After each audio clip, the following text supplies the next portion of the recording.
हम में से बहुत से लोग अकेले रहना पसंद नहीं करते क्योंकि जब हम अकेले होते हैं तो हम अपने विचारों को संभाल नहीं पाते और दुखी हो जाते हैं। लेकिन सच तो यह है कि जीवन में जब आप कामयाब होने वाले होते हैं तब आप ना चाहकर भी अकेले रह जाते हैं, क्योंकि हमारी ज़िंदगी में कभी ना कभी ऐसा वक्त ज़रूर आता है जब हम अकेले होते हैं और ऐसे वक्त में बहुत से लोग परेशान हो जाते हैं। लेकिन सच्चाई तो ये है कि अकेलापन इंसान को मजबूत बना देता है, क्योंकि अकेले रहने पर ही हम खुद की कमज़ोरियाँ और खुद की ताकत को जान पाते हैं। इसलिए अगर आप भी खुद की ताकत को जानना चाहते हो तो आपको भी अकेले रहना सीखना ही पड़ेगा। और आज की कहानी में आपको अकेले रहने की ताकत का भी पता चलेगा, इसलिए कहानी को पूरा सुने। एक समय की बात है, एक समुद्र के किनारे एक गुरु अपना आश्रम बनाकर रहा करते थे। हज़ारों शिष्य उनसे ज्ञान लेने के लिए दूर दूर से उनके पास आकर रहा करते थे। गुरु का ज्ञान देने का तरीका भी बड़ा ही अनोखा था। शुरुआत में वो अपने शिष्यों को उपदेशों के माध्यम से ज्ञान देते थे। उसके बाद वो अपने शिष्यों को उस ज्ञान को अपने व्यवहारिक जीवन में उतारने को कहते थे। एक बार उस आश्रम में एक राजा अपने बेटे को लेकर आया।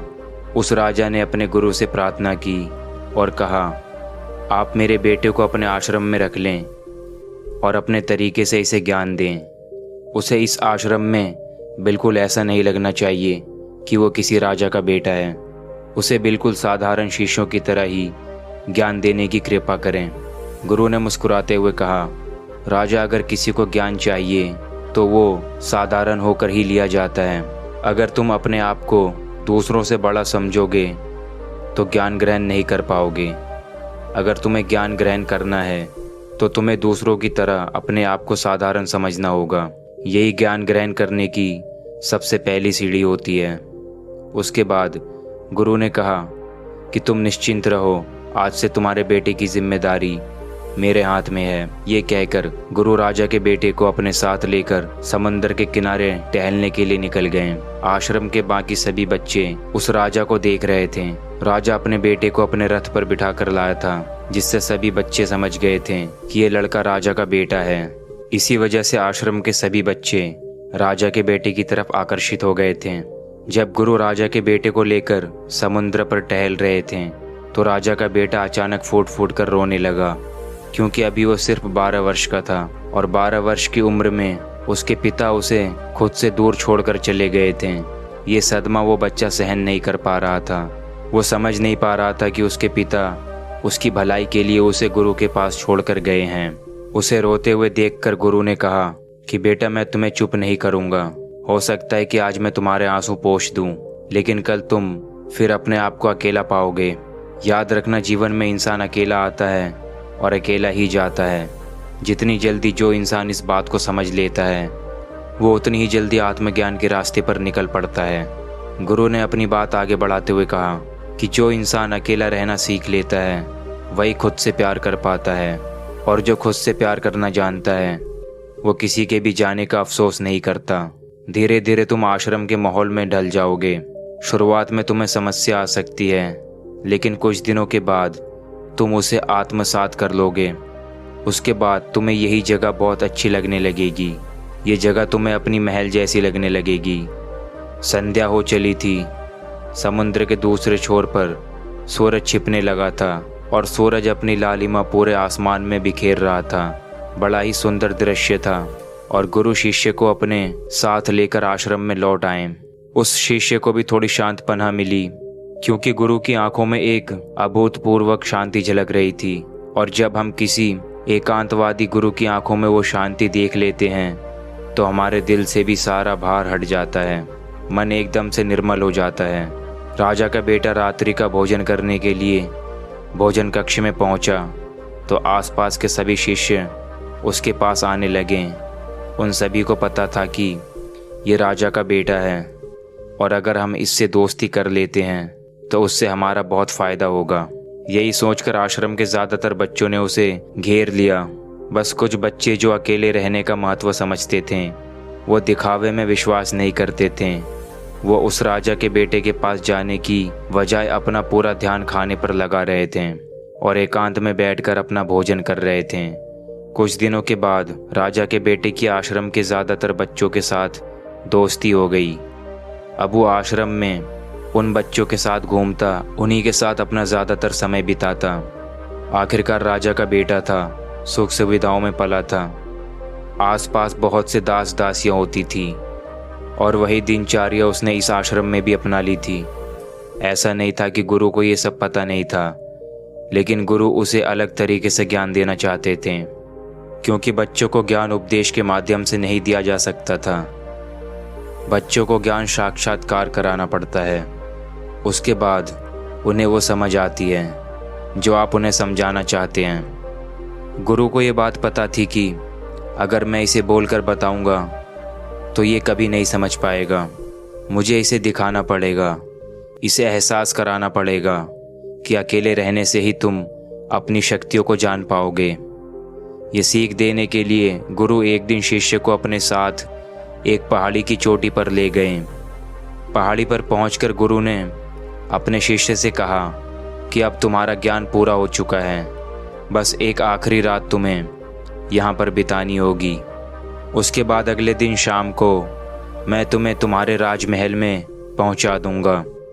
वो बच्चा तो ये सुनकर बहुत खुश हो गया कि अब मैं वापस अपने राजमहल चला जाऊँगा। फिर से मेरे दास और दासियाँ, मेरी ज़रूरत की सारी चीज़ें मेरे पास होगी। उस शिष्य ने गुरु से पूछा कि गुरुजी, मुझे आज रात आप इस पहाड़ी पर क्यों छोड़ रहे हैं? मुझे कौन सा आखिरी ज्ञान यहाँ से मिलेगा? गुरु ने मुस्कुराते हुए कहा, यहाँ पर चट्टान के पीछे तुम्हें छुपकर बैठना होगा। यहाँ पर रोज़ रात को एक बाज आता है, तुम्हें उस बाज को बहुत गौर से देखना है, उसकी हर गतिविधि देखनी है, और उस बाज को देखने के बाद अगले दिन अगर तुम उस बाज की खूबियाँ मुझे बता पाए तो तुम्हें तुम्हारे राजमहल में वापस भिजवा दूंगा। और सुबह आने से पहले तुम्हें एक और बात पर ध्यान देना है, और वो ये है कि यहाँ पर एक चरावा अपनी भेड़ को चराने के लिए आता है। तुम्हें उन भेड़ों की गतिविधियाँ भी देखनी है। याद रखना कि बाज की गतिविधियाँ रात को और भेड़ों की गतिविधियाँ सुबह। अगर तुम दोनों की गतिविधि ध्यान से देखकर मुझे बता पाए तो तुम इस आश्रम से हमेशा के लिए आज़ाद हो जाओगे, तुम्हारा ज्ञान पूरा हो जाएगा, और मैं तुम्हारे पिता को कहूँगा कि ये बच्चा हमारे आश्रम का सबसे ज्ञानी बच्चा है। ये कहकर गुरु अपने आश्रम वापस लौट गए और वो बच्चा वहीं चट्टान के पीछे खड़ा हो गया और उस बाज का इंतज़ार करने लगा। काफ़ी वक्त बीत जाने के बाद वहाँ पर एक बाज अपने बच्चों के साथ पहुँचा। राजा के बेटे ने पूरी रात उस बाज की गतिविधि बड़े ही ध्यानपूर्वक देखी, और सुबह होने के बाद जब चरावा अपनी भेड़ों को लेकर वहाँ पहुँचा तो उसने एक अभूतपूर्व दृश्य देखा। उसने देखा कि वो बाज भेड़ के मेमने को अपने पंखों में दबाकर आसमान में उड़ गया। उसने इस भेड़ के बच्चे का शिकार कर लिया था।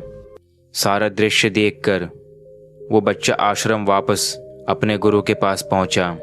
इससे पहले कि गुरु उससे कुछ पूछते, उसने गुरु को प्रणाम करते हुए कहा कि गुरुजी, आप आश्रम के सभी बच्चों को यहाँ पर बुला लीजिए। मैं सब लोगों को बताना चाहता हूँ कि मैंने क्या देखा। जब आश्रम के सभी बच्चे वहाँ पर पहुँच गए तो उस राजा के बेटे ने कहना शुरू किया कि मैंने अपने जीवन में बहुत से पक्षियों को देखा है, लेकिन उन सभी पक्षियों में से सबसे अद्भुत और अलग बाज होता है। उदाहरण के लिए तोता तो हम सभी ने देखा है। तोता बोलता तो बहुत है, लेकिन कभी ऊंचा नहीं उड़ पाता। लेकिन एक बाज जो कि हर समय शांत रहता है, वो आकाश को भी छू सकता है। उसमें आकाश को भी छू लेने का सामर्थ्य होता है। जब भी एक बाज अपने शिकार को निश्चिंत कर लेता है तो वो उसी शिकार पर अपनी नज़रें गड़ाए रहता है। फिर चाहे वो कितनी भी ऊंचाई पर क्यों ना हो, चाहे कितना भी बड़ा तूफान क्यों ना आ जाए, लेकिन उसकी नज़र हमेशा अपने लक्ष्य पर टिकी रहती है। आज सुबह जिस बाज को मैंने देखा, उसने भेड़ को अपना शिकार नहीं बनाया, बल्कि भेड़ों के झुंड में से उसने उस भेड़ के एक मेमने को अपना शिकार बनाया। उस बाज की तरह हमें भी अपना ध्यान अपने एक ही लक्ष्य पर रखना चाहिए। चाहे कितनी भी अड़चनें क्यों ना आ जाएं, हमें अपना लक्ष्य स्पष्ट दिखाई देना चाहिए। अलग अलग कार्यों में अपना ऊर्जा बर्बाद करने के बजाय हमें किसी एक लक्ष्य पर पूरी एकाग्रता के साथ ध्यान देना चाहिए। एक और बात जो मैंने बाज से सीखी, जो हम सभी को सीखनी चाहिए, और वो ये है कि बाज कभी भी दूसरे पक्षी के साथ नहीं उड़ता, वो हमेशा आकाश में अकेला उड़ता है। इससे हमें ये सीख लेनी चाहिए कि हमें कभी भी छोटी सोच वाले लोगों के साथ नहीं रहना चाहिए, क्योंकि हम जिसके साथ भी रहते हैं हम भी वैसे ही बनते जाते हैं। इसलिए या बड़े सोच वाले लोगों के साथ रहें या फिर अकेले रहो, क्योंकि जब हम अकेले रहते हैं तभी हम खुद की ताकत और खुद की कमज़ोरी को जान पाते हैं। कमज़ोरियों को जानकर उनको दूर कर सकते हैं और अपनी ताकत को जानकर उसका सही इस्तेमाल कर सकते हैं। लेकिन ये तभी संभव होगा जब हम अकेले रहना सीखेंगे। एक और महत्वपूर्ण सीख जो हमें बाज से लेनी चाहिए कि बाज हमेशा अपनी सीमाओं से ऊपर उठकर उड़ता है। जब तूफान आता है तब हर पक्षी अपने घोंसले की तरफ भागता है और खुद को छुपाने की जगह ढूंढता है, लेकिन बाज ऐसा कुछ भी नहीं करता। वो खुद की सीमा तोड़कर बादलों से भी ऊपर उड़ने की कोशिश करता है। हवाएं उसे मारती हैं, पानी और धूल की वजह से उसे कुछ दिखाई नहीं देता, लेकिन फिर भी वो आसमान की तरफ उड़ता रहता है और अंततः बादलों से भी ऊपर निकल जाता है और वहाँ तब तक उड़ता रहता है जब तक मौसम ठीक नहीं हो जाता। वो अपनी सीमाओं को सिर्फ इसलिए ही तोड़ पाता है क्योंकि वो समस्या के आने पर उससे घबराता नहीं है और ना ही उसके डर से बचने का प्रयास नहीं करता, बल्कि एक सकारात्मक नज़रिए के साथ उसका सामना करता है। जीवन में चाहे कितनी भी मुश्किलें क्यों ना आ जाए, हमें उन मुश्किलों से लड़ना चाहिए, ना कि उनके डर से कहीं छिप कर बैठना चाहिए। बहादुर तो वो लोग होते हैं जो तूफानों से टकरा जाते हैं, ना कि वो जो अपने घर में अपने घोंसले में अपनी जगह ढूंढ कर बैठ जाते हैं। आखिरी महत्वपूर्ण बात जो कि हमें बाज से सीखनी चाहिए कि बाज कभी भी अपने घोंसले में घास के कोमल तिनके नहीं रखता। जो तिनके कोमल होते जाते हैं बाज उन्हें निकाल कर फेंकता रहता है। उसी तरह चाहे कितनी आरामदायक ज़िंदगी आपको मिली हो, लेकिन उस आराम से ऊपर उठकर अपने आलस्य को तोड़कर जीवन में मेहनत करते रहने चाहिए। जीवन में पसीना बहाना चाहिए, शारीरिक मेहनत करनी चाहिए। अपने घोंसले से कोमल तिनके निकाल कर फेंक दो और आज ही अपने आलस्य को तोड़कर निकल पड़ो। हर दिन अपने आप को चुनौतियाँ दो, हर दिन मुश्किलों से लड़ो, क्योंकि वही मुश्किलें तुम्हें मजबूत बनाएंगी। जंगल के राजा शेर को भी झुंड बनाकर शिकार करते हुए देखा जा सकता है, लेकिन बाज हमेशा अकेला शिकार करता है, क्योंकि वो जानता है कि भीड़ हौसला तो देती है मगर साहस छीन लेती है। आदमी को हमेशा अकेले ही आगे बढ़ना होता है। यही कारण होता है कि वो जल, थल और नभ सभी जगहों पर अपने शिकार का परचम लहरा सकता है। बाज की उम्र लगभग 70 साल की होती है, लेकिन 40 साल में ही उसका शरीर बूढ़ा हो जाता है। नाखून उसके पैरों में धंसने लगते हैं, पंख उसके शरीर में चिपक जाते हैं, उसकी चोंच टेढ़ी हो जाती है, उसका शरीर भारी हो जाता है। ऐसी स्थिति में शिकार करना तो क्या, उड़ने की भी हालत नहीं रहती। ऐसे में उसके पास सिर्फ 2 ही विकल्प होते हैं। पहला, या तो वो खुद की इस अवस्था को स्वीकार कर ले और भूखा प्यासा मारा जाए और अंत में किसी दूसरे जानवर का शिकार बन जाए, और दूसरा विकल्प ये होता है कि वो 6 महीने एक बहुत ही दर्दनाक प्रक्रिया से गुजरे और खुद को फिर से पहले जैसा मजबूत बना ले। लेकिन बाज ही है, वो हमेशा दूसरा विकल्प चुनता है। इसके लिए वो खुद को एक ऊंचे पहाड़ पर ले जाता है, जहां वो पहले अपनी चोंच से अपने सारे पंख खींच खींच के उखाड़ देता है और फिर चट्टान पर अपने पैर मार मार कर अपने पंजे तोड़ देता है। उसके बाद उसी चट्टान पर अपनी चोंच को पटक पटक कर तोड़ देता है और इस लहूलुहान अवस्था में खुद को दूसरे जानवरों से छुपाता फिरता है। अगले 6 महीने तक वो इसी दर्दनाक हालत से गुजरता है और इंतज़ार करता है नई चोंच, नए पंख और नए पंजों का।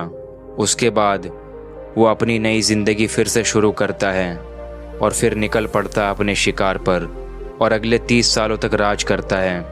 इसीलिए समय आने पर हमें भी अपनी पुरानी आदतों को छोड़ना पड़ता है और बहुत कुछ नया सीखना पड़ता है। समय के साथ बदलना पड़ता है, अपने आप को तैयार करना पड़ता है, वरना हमारा भी शिकार हो सकता है, हम भी पीछे रह सकते हैं। इसके बाद राजा के बेटे ने भेड़ों की विशेषता बताते हुए कहा कि भेड़ हमेशा झुंड में चलती है, उन्हें झुंड में एक साथ चलने में हिम्मत मिलती है, लेकिन जैसे ही उन पर शिकार होता है वैसे ही वो भेड़ तीतर बीतर हो जाती है और उस पूरी भीड़ में से एक भी भेड़ अपनी साथी की मदद करने वापस नहीं लौटती। इससे हमें ये सीख मिलती है कि हमारे साथ कितने भी लोग खड़े हों, किसी पर भी भरोसा नहीं करना, या भरोसा करना तो खुद पर करना, क्योंकि बुरा समय आने पर वो भेड़ कब तीतर बीतर हो जाएगी आपको पता ही नहीं चलेगा। गुरु को प्रणाम करते हुए राजा के बेटे ने अपने गुरु से कहा कि गुरुदेव, अगर मुझसे कोई सीख रह गई हो तो कृपा करके आप मुझे बताने की कोशिश करें। गुरु ने सभी बच्चों को संबोधित करते हुए कहा कि ये सारी बातें जो अभी इस बच्चे ने बताई है सब सही है, लेकिन ये सारी खूबी आप लोगों में तभी पैदा हो पाएगी जब आप अकेले रहने का अभ्यास करेंगे। आपने देखा होगा बाज कभी भी दूसरे किसी पक्षी के साथ नहीं उड़ता, ना ही किसी के साथ वो अपनी जोड़ी बनाता है। वो आसमान में अकेला उड़ता है और अकेले उड़ने की वजह से ही वो अपनी ताकत और अपनी कमज़ोरियों को जान पाता है। इसके बाद गुरु ने अपनी बात ख़त्म करते हुए कहा कि मैं आज रात राजा के बेटे को इसके राजमहल में छोड़ने के लिए जा रहा हूँ, क्योंकि इसकी ये सीख यहाँ पर पूरी हो चुकी है। और ये कहकर गुरु राजा के बेटे का हाथ पकड़कर राजमहल की तरफ रवाना हो गए।